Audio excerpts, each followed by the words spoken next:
gabarey wiil hadaad astaamaha ku aragtay fariin haw diri anaa ku dhahayo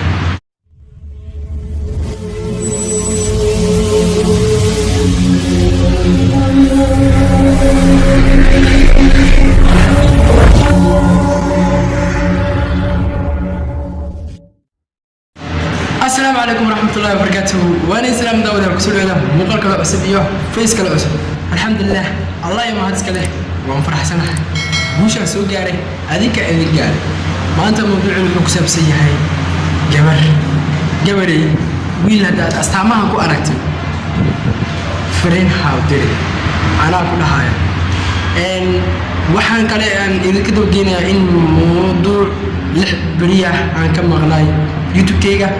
سووا أنا أجر أود صوته بوجي جماعته عند دفاعنا سأسترد ما شاء الله أنا هذيك أنا هذا وأنا أسكو إيمانه إن مركان لي هاي إن قبري وين هدوه استعمال كوارت المسج حاضرين حاول مالنا كوتراي تنت هذا أيا كوجرت من رأينا بقبل كوبدي كالي ندري ساكولايا markaan qof jecelnahay waxaan iska jecelnahay inaan qofkaas maanta oo dhan ka ag dhawaano ama la hadalno taasina mararka qaar dhibkeeda ayay leedahay ma ahan inaan dareenkeena joojino balse waxaa jira waxyaabo loo baahan yahay inaan ka warhayno waxyaabahaas oo naga dhigi doona ama noo ekeysiin doona qof aan lala jiri karin haddii aad wiilkaas jeceshahay waa okay laakiin kaliya garo xadkaaga wax kasta xad ayay leeyihiin dhammaanteena teleefoonadeena ayaan 24 saac ku dheganahay anagoo u maleynaa inaan la xiriiri karno ama la hadli karno dadka waqti kasta taasina badanaa ma dhacdo haddii aad rabto inaad ogaato goorta aad iska joojin lahayd inaad wiil fariin u dirto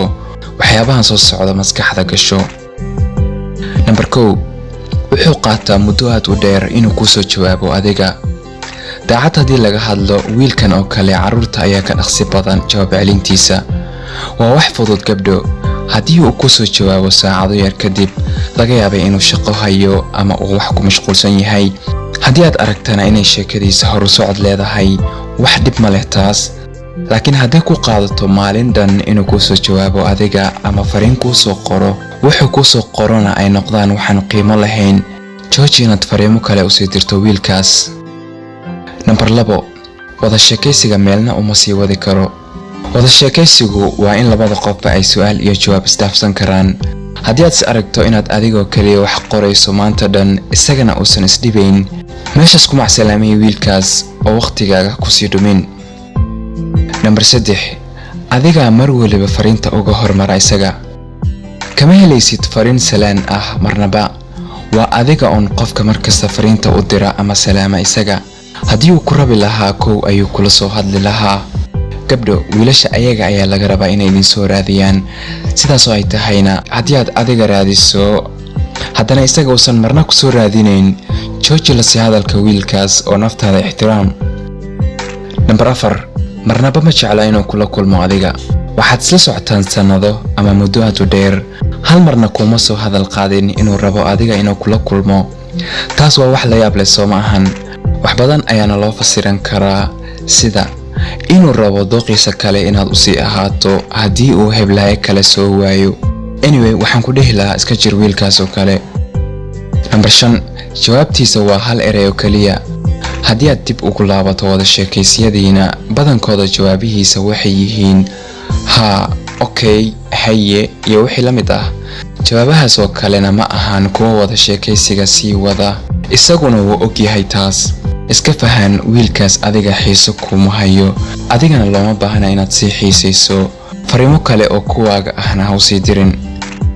lacala wiil haddii aad waxyaabahaas oo kale ku aragto jooji inaad fariimo kale u sii dirto uma qalmo waqtigaaga iyo dareenkaagaba waayahay intaan muuqaalka gabagabeyn mid kuu sheegi karaa midaasoo tahay in hambalyo lagaa sugayo adiga aad aad ma saddex muuqaalkan hadda ka hesha like saar